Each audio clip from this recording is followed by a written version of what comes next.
I must be able to convert the resources of the earth into higher and higher capability of service. I must do more and more with less and less until I reached a point where we could do so much as to be able to service all men in respect to all of their needs. And so in 1927, realizing that there was nobody to tell me to undertake a comprehensive anticipatory design science with respect to the total resource of the earth, I decided to initiate the design and become the prime designer myself. We have with us today an unusual person, rather a remarkable person. Mr. Fuller is described as an architect. He is that because of his intense concern with living space. But he is something more than an architect, because his obsession is with the architecture of the universe. We all have heard of Mr. Fuller's invention, the geodesic dome. It is a brilliant use of space and material. Then the world map and other items. Mr. Fuller has shown how to get the maximum from the minimum material by making the most intelligent use of the resources available on Earth. He has often spoken of how he was born with the handicap of farsightedness. As a child, he could see the far-off things clearly. And as a young man, he lighted upon the idea that if Einstein is more right than Newton, then the mind ought to live in tune with the speed of light. In 1927, I was completely inspired by the birth of a new child, our first child having died 5 years earlier. And I had good cause with our first child to feel that children are endowed with a great deal more than any of us know, that every child may be born a great genius, that they simply lose these faculties of genius at an early age due to the non-realization of their presence by the parents and to environment. I said, I'm really going to give the rest of my life to the new young life. I pledged both to my daughter who died and the daughter who's now born. I was committing myself to humanity. Money, I think, is absolutely irrelevant. I see it's really man and his environment in his time, and you can get the environment to begin to do work with you.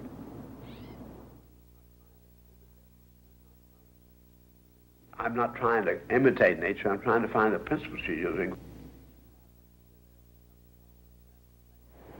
In literature, there's something called generalization, which is trying to cover too much territory too thinly to be persuasive. But in science, we have a generalization. A scientific generalization means discovering a principle which holds true in every case and never fails. As for instance, I'll give you a typical one. We have a man going through the forest, and he's climbing over trees, old fallen wind-blown trees, and he's climbing over one when suddenly the one he's on, he feels it sinking rather slowly, and he retreats a little and it doesn't sink, and it goes back, sinks, and turns around to see what's going on. He's lying over the top of another tree, and the other end of his tree he's standing on is under a very great big tree, and he suddenly sees that great big one lifting. And he goes over then and tries to lift that big tree with his muscle, and he finally can't budge it. So he thinks the tree he has over here, which is lifting it, is a magic tree, and he drags it home. And he keeps it there, and all the family and tribe worship it for 1,000 years, and suddenly somebody discovers that any tree will do. That's what we call then the principle of leverage. That's a generalized principle. And for I'll just show you. I just take this little very light board, and I'm pretty lightweight. This big log has been lying here on this beach probably for 10 or 20 years, hasn't been moved at all. So I'll just see what I can do with it. There goes the big tree lifting. Very much more than my weight. So I'm balancing. This is where a man then demonstrates what he calls advantage. This is the beginning of the very word advantage. All around us are these generalized principles. There's a generalized principle of tension and compression. when you pull on a piece of rope like that, it gets tauter and tauter. It means it contracts its girth, so it goes in compression 90 degrees to my tensing. When I load a compression member from above here, its girth gets bigger, so it goes into tension at 90 degrees to the compressing. These are typical of the way in which we find these generalized principles right here on Bear Island. Things like this going on, being employed by man, because just right over here on the other side of the eating house here, we're using a tension compression very big way. Look at boats. The compression mast, the tension stays, the tension halyards, the tension sails. Here we get a beautiful differentiation of tasks, the tension versus the compression.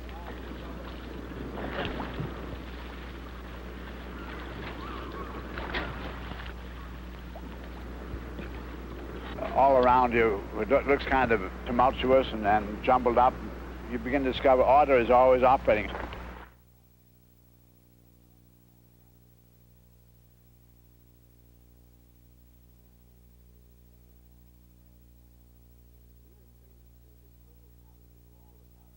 The nearest thing to the total patterning of all the patterns of complexity in the universe that we can find to the universe itself is man. Let's identify man to start off with as what I call a pattern integrity, and I'd like to make clear what I mean by pattern integrity. I'm going to take a piece of manila rope, and then I'm going to splice into it a piece of cotton rope. Splice on the other end of the cotton rope a piece of nylon rope. I'm going to make the very simplest knot that I know, which is simply to go around like 360 degrees in this plane, 360 degrees in that plane. Not going to pull it tight. There's that knot where the rope has not done this. I have done it to the rope. Then I can slide this knot right along. It's still a loose knot. I haven't pulled it tight. I slide it along on the rope. And now it leaves the manila, and now it's on the cotton. Now I keep sliding it along. Now it's on the nylon, so suddenly it's off the end. We say the knot was a pattern integrity. It wasn't manila. It wasn't cotton. It wasn't nylon. Cotton and nylon and manila, any one of them are good to let us know about its shape, what its pattern was, but it was not that. It had an integrity in its own. We drop a stone in the water, and a most beautiful circular wave emanates.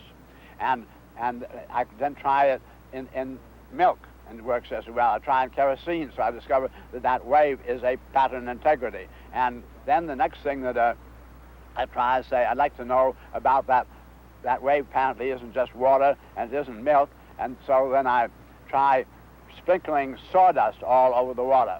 Very neatly, make beautiful film of sawdust.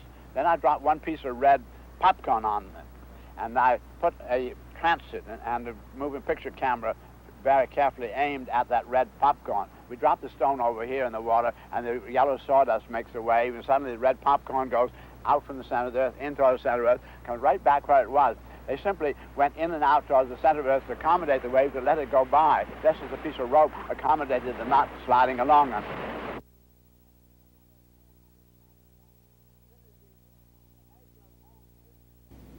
Synergy means behavior of whole systems unpredicted by the behavior of their parts. The most extraordinary example of it is what we call mass attraction. One great massive sphere and another massive sphere hung by tension members are attracted to one another. We find then there's nothing in one sphere in its own right that predicts it's going to be attractive to another. You have to have the two. It is then the synergy which holds our Earth together with the moon, and it is our synergy which holds our whole universe together. Synergy is a companion word to the word energy. Synergy means behavior of whole systems unpredicted by behavior of any of the parts. It's the only word that means it. The fact that humanity is unfamiliar with the word means that humanity does not think there are behaviors of wholes unpredicted by parts. The very essence of our solar system or whole scheme of our universe is held together by these synergetic behaviors.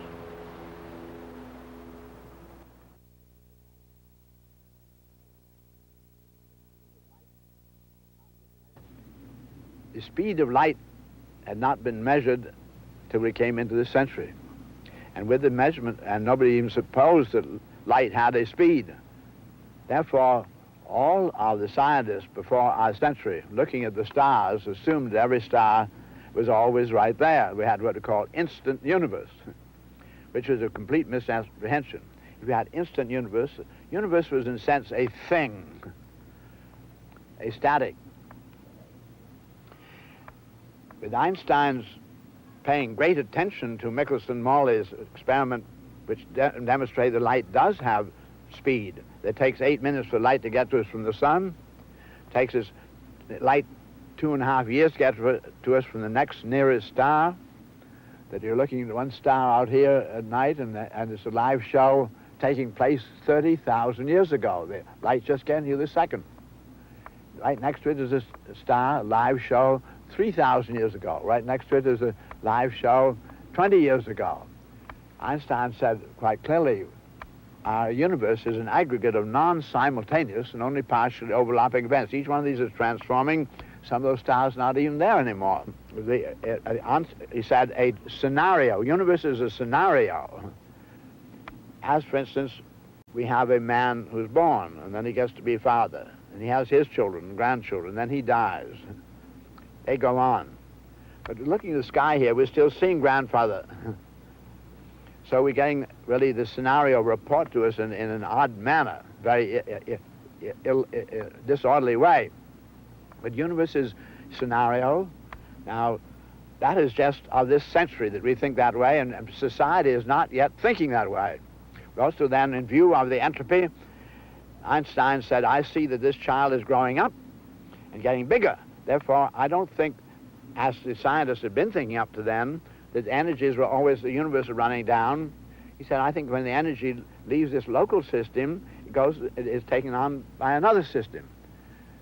Scientific review of experiments showed that's exactly what was going on. So only in this century have we come to discover that the energies are not lost, the universe is not running down, and our new norm is not Einstein's norm, which is that energy is always transforming, and the very highest velocities at which things can transform or change, the rate at which energy goes right away from itself radiantly, which was at the speed of light. So 186,000 miles a second is normal. Anything we call matter is where the energies trip themselves up like knots and develop local constriction and become something we call matter. But they're going around at the same speed, but very, very locally. Every local system giving off energy then must be affecting other systems. We find this is exactly what goes on. All the living creatures, for instance, are continually affecting the environment. The environment becomes changed, and the changed environment affects the creatures.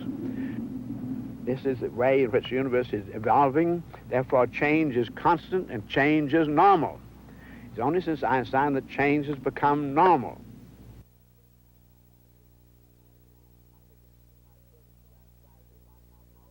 I think my first grand strategy of finding out how to use the world's resources so they will take care of everybody would come back then to how to take care of his living equipment. This brought me then to what I call the Dymaxion Tower House, the 4D Tower House. And it was a 10-deck building which was so light and so strong as finally engineered that it could be carried by the Graf Zeppelin, which was about to be built at that time, and was perfectly flyable economically to the North Pole where it could be anchored. I gave myself then the task of designing a building which would house an airplane maintenance crew, which we'd be able to install in remote places in the Arctic so that we'd have stepping stone flights to Europe via the Arctic. Once I'd proven this feasibility of flying a whole building 10-decker to North Pole, I then turned to the idea of the single family. So I developed what I call the single family Dymaxion house. I found that I could produce a house for a family of 5 that weighed only 3 tons. Looks like a house hung on a pole simply because there's a wire wheel construction, has less weight. So I turned the wire wheel over on its side. The hub is now a mast. It had great space in it, good-sized bedrooms, each with a bath, a large living room, utility room, library, sun deck in the top, and hangar and garage down below. The whole thing came out then 3 tons. That is, I found a house equivalent to that kind of facility with all the accessories in it. And the conventional way of building at that time ran over 150 tons, so that this was a very, very small fraction of the total weight. This then brought me to a whole series of additional experiences. Later on, 20 years later, in 1947, I developed in the Beach Aircraft Company in Wichita, Kansas, the first actual Dymaxion house. built then with the aircraft industry's extraordinary structural capabilities. To my great pleasure, that first house of the same size came out just exactly 3 tons, proving my estimates of 1927 to have been exactly correct. In 1933, I turned the money which I'd been given into cash I had in my pocket, and I arrived in Bridgeport, Connecticut, to produce this new ground taxing quality of the omni-medium transport. Because it just began going to go on the ground, I knew people would call it an automobile. It wasn't designed just to be an automobile at all. She was so extraordinarily stable, and my center of gravity was very, very low. And for the first vehicle that ever had the center of gravity forward to the midpoint of the wheelbase. It did prove to be a very good vehicle and did have very high efficiency. With 11 passengers, I averaged over 22 miles per gallon. Sometimes I got as much as 30 with 11 passengers, which is very, very high. A front-steered car with the kingpins can only steer up to 34 degrees angle. My rear rudder post I could turn so I could give it 90 degrees rudder if I wanted. This meant then when I wanted to come into to park, there would be a space just, say, 6 inches longer than my Dymaxion car. I would simply bring my nose into the curb and then throw my rear wheel sideways, and she went right and flopped like that.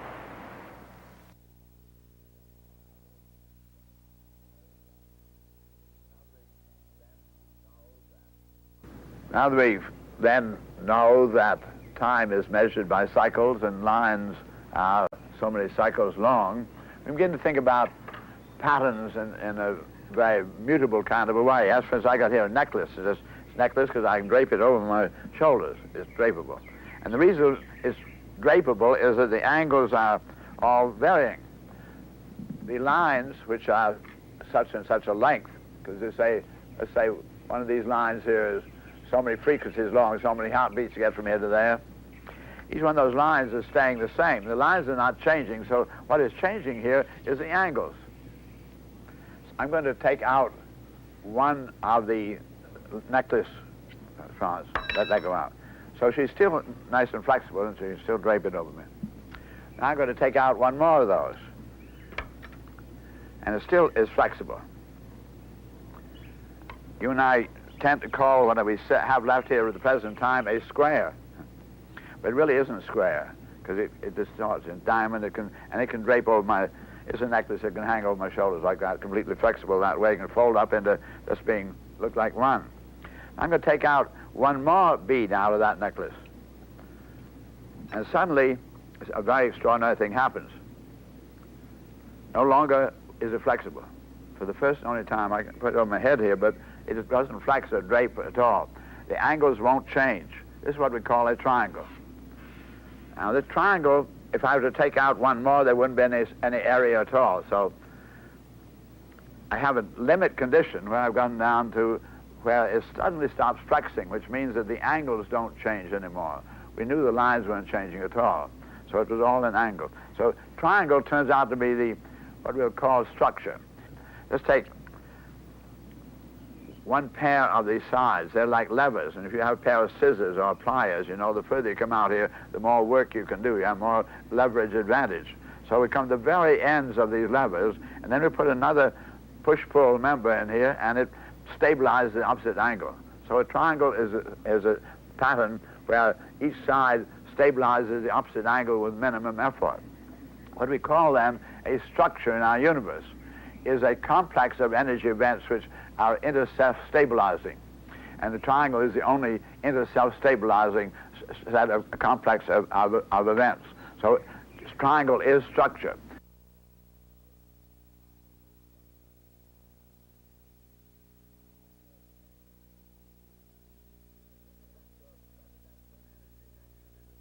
A vector represents an energy action in a specific direction. So we have each of those as a half quantum, one half consisting of actual vectors. And this is the way the physicist would express himself. Now I'm going to show you that these two can come together. They could by themselves come together and form a beautiful thing, a triangle like that. But I can have these two of them come together, these, what we call them two triangles we wanted, and I'm going to have always the positive end will always come in, that is, open end will always come into a closed end where there's another end joining. You might call this male and call that female. Come the male and the female. I'll always have these two join as male to female. In other words, there's a constant way of joining. No special condition comes up. So here's a male, it must come to female. So here's male coming to female. Here's another male, must find female. Here's female. Now I have one male left, I must find one female left. So suddenly then, our two events have come together, made our friend tetrahedron. We'd like to find its relationship to the other basic structural systems. We have then, for instance, the octahedron. Now we find that it has the same length vector. So however here, 4 equilateral triangles instead of, there are 8 equilateral triangles, there are twice as many triangles as there are in this system.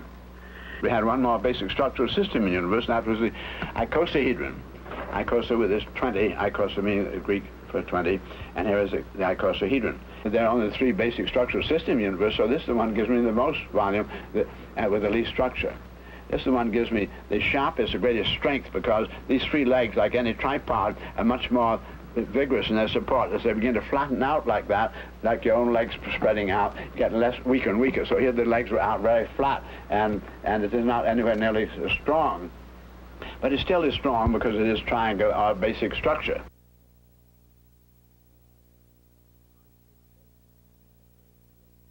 The crystal-shaped tetrahedron.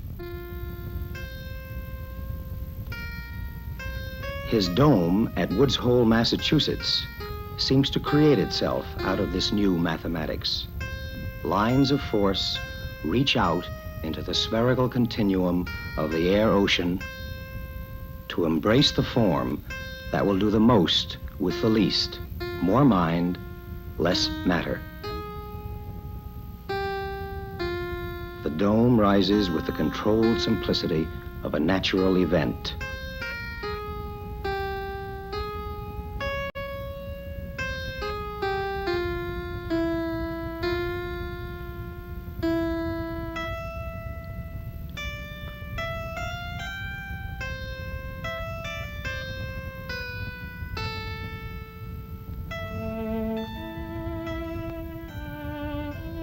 Indwelling process takes outward visible form.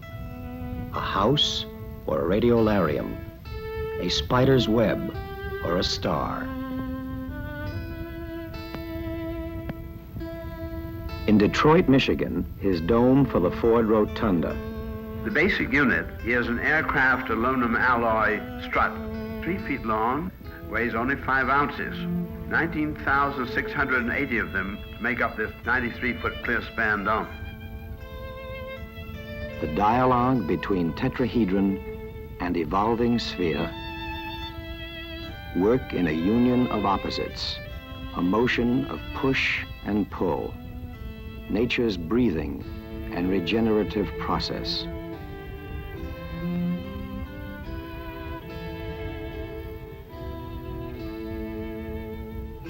The impulse of energy that activates growth is riveted to its opposite, control of growth. Molecular tension seesaws with compression. Outward and inward space respond to each other, sphere within sphere, swell and open to a careening geometry of Gothic immateriality.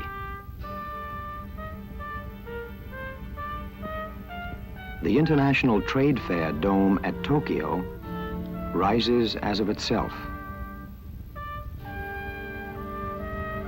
The entire dome is packed into one DC-4, flown overseas and set up by unskilled labor within only 48 hours after delivery.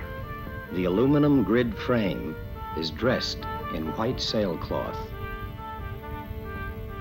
It has done service in Poznan, Kabul, Rangoon, Osaka, Milan, Bangkok, Damascus, Lima, Casablanca.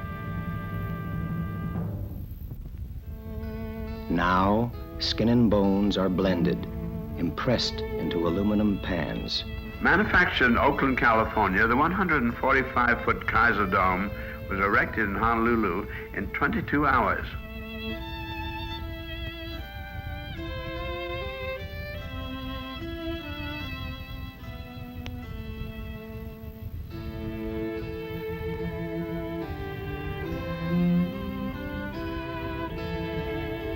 At the 22nd hour, the Hawaiian Symphony Orchestra and the audience of 1,500 persons were seated. Swiftly raised in Hawaii, Virginia Beach, Virginia, Moscow, USSR, Abilene, Kansas, Fort Worth, Texas. Materials are interchangeable, and where metal would be detected by enemy radar, the module is a polyester fiberglass pan. The Air Force required a structure that could be flown and set up within a 20-hour weather margin and withstand 150-mile-per-hour wind. The radomes of the distant early warning system along the Arctic perimeter, radar-proof.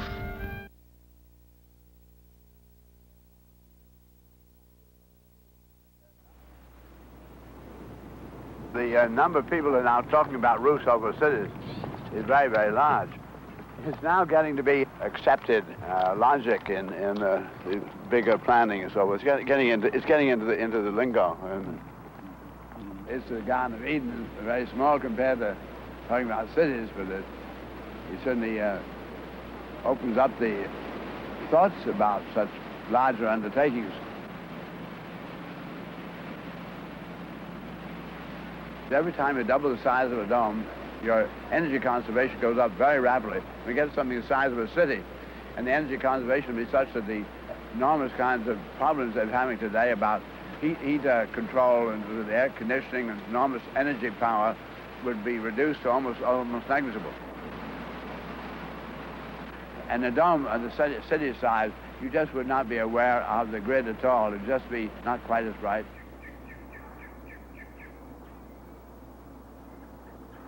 In this expo dome, we have a three-quarter sphere, so the walls start going away from you, and there's a very extraordinary psychological effect of this releasing you.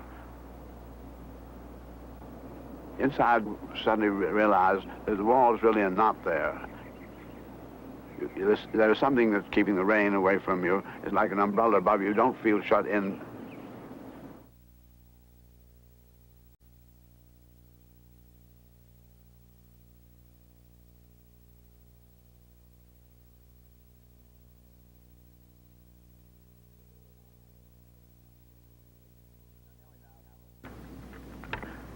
So here we now have what they call the vector equilibrium with 8 triangles and 6 squares.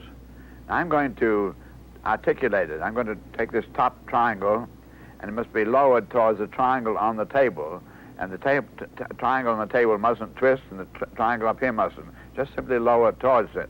So as I start to do that, here we suddenly become the icosahedron stage. Then I keep lowering. The point still stays out towards you, and lower, suddenly becomes the octahedron. So we see a complete transformation from the vector equilibrium through the icosahedron down to the octahedronal condition. Now supposing, and we see all the vectors have been doubled up, all the edges have been doubled up, so this is very powerful. Now supposing this were a force, if I pull on it here, this forces it to contract. Supposing this were revolving in space, a whole group of stars, and another great star group here made a mass attraction and simply retarded this thing, then it would force it to contract. Now supposing this contraction, then the direction I see it coming around towards me like this, now this would make this top suddenly twist, torque, and plunge through in this manner to become the tetrahedron. So now we've gone through a great, complete set transformation from vector equilibrium through icosahedron, through octahedron, down to the tetrahedron, or the 3 basic structural systems in the universe. Now we'll unwind again, up we come, back again to our friend the vector equilibrium, and we find that this pumps, sometimes it's called the jitterbug, pumping, pumping, pumping, but the center is not twisting. This point always stays towards you, so we have the whole system is contracting symmetrically. All 12 points approach the common center at a symmetrical rate. We have a very extraordinary matter in engineering here. Supposing then you would have a pressure on the roof of your building, you're used to the idea of the building flattening, but if the pressure on the top of the building here means that the whole building contracts symmetrically. The Vector equilibrium contains the whole phenomenology of structure of universe. Vector equilibrium is never witnessed by man. It is as pure as God. It is truth that is approached. It is exactitude that is approached. The nearest thing to the total patterning of all the patterns of complexity in the universe that we can find to the universe itself is man.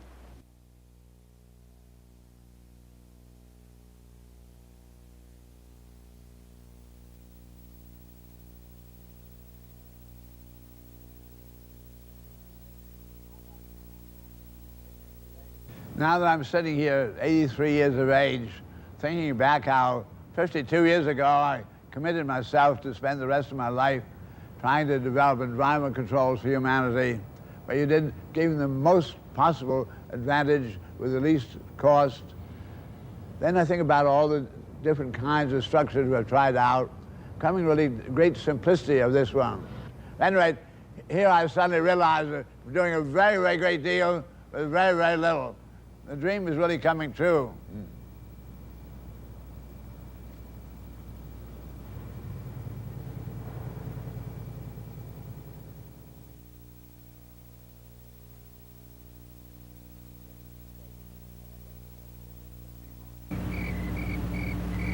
People say to me, I wonder what it'd be like to be on a spaceship. And I say to you, you don't really realize what you're doing. Because everybody is an astronaut. You all live aboard a beautiful little spaceship called Earth.